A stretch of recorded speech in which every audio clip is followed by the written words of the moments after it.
আসসালামু আলাইকুম।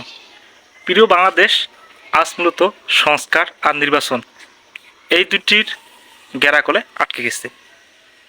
আসলে আমাদের সকলের প্রত্যাশা ছিল অবৈধ সরকারের হাত থেকে বাংলাদেশকে রক্ষা করার পর একটি অবাধ সুষ্ঠু নিরপেক্ষ নির্বাচনের মাধ্যমে গণতান্ত্রিক রাষ্ট্রে পরিণত করার।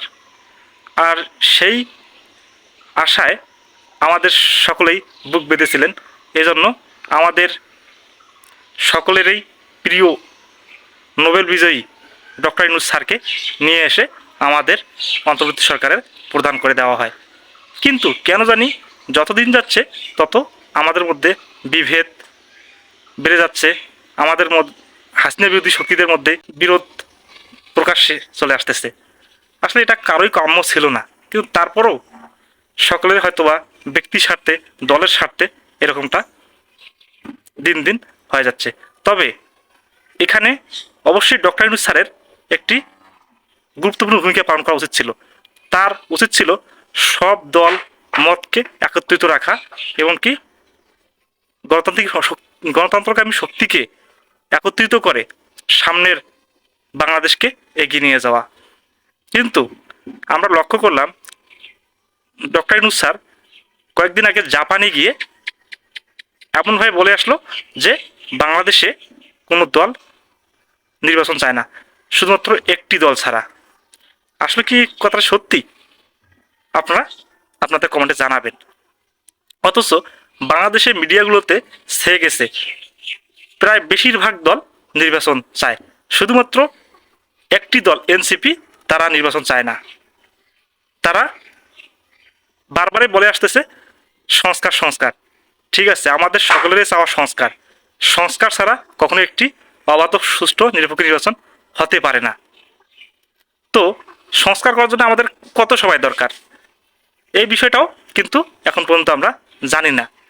আমাদের ডক্টর ইউনূস স্যার ডিসেম্বর থেকে জুন একটি নির্বাচনী ধারণা দিয়েছেন, তবে একটু সুস্পষ্ট না।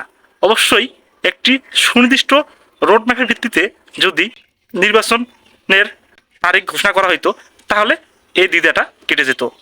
আমাদের গণতান্ত্রিকমী সকল শক্তির মধ্যে একটা আশা আলো ফুটতো যে আসলে আমরা সামনে নির্বাচন পাচ্ছি। কিন্তু দেখেন, উনি ডিসেম্বর থেকে জুন বলেছেন, কিন্তু যেহেতু তারিখ ঘোষণা করা হয় নাই, সেক্ষেত্রে অনেকের মধ্যে সন্দেহের সৃষ্টি হয়েছে।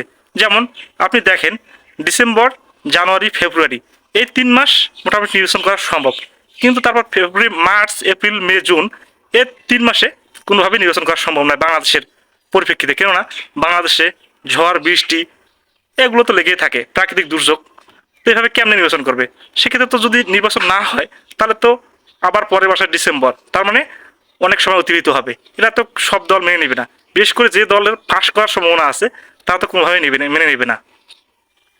তো এই বিষয়গুলো যদি ডক্টর ইউনূস গভীরভাবে চিন্তা করে সকলকে একত্রিত করে একটি সুনির্দিষ্ট রোডম্যাপ ঘোষণা করে, আর বিশেষ করে যে কোনো দলের প্রতি আগ্রহী না হয়ে সকল দলকে একজন অভিভাবক হিসাবে তার মতামত ব্যক্ত করে নির্বাচনী রোডম্যাপ দিয়ে দেন, তাহলে আশা করি সাময়িক যে সংকটগুলো তৈরি হয়েছে এগুলো সব কেটে যাবে।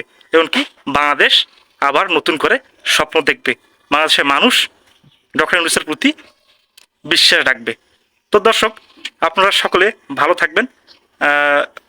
সকলকে ধন্যবাদ জানাই। আল্লাহ হাফেজ।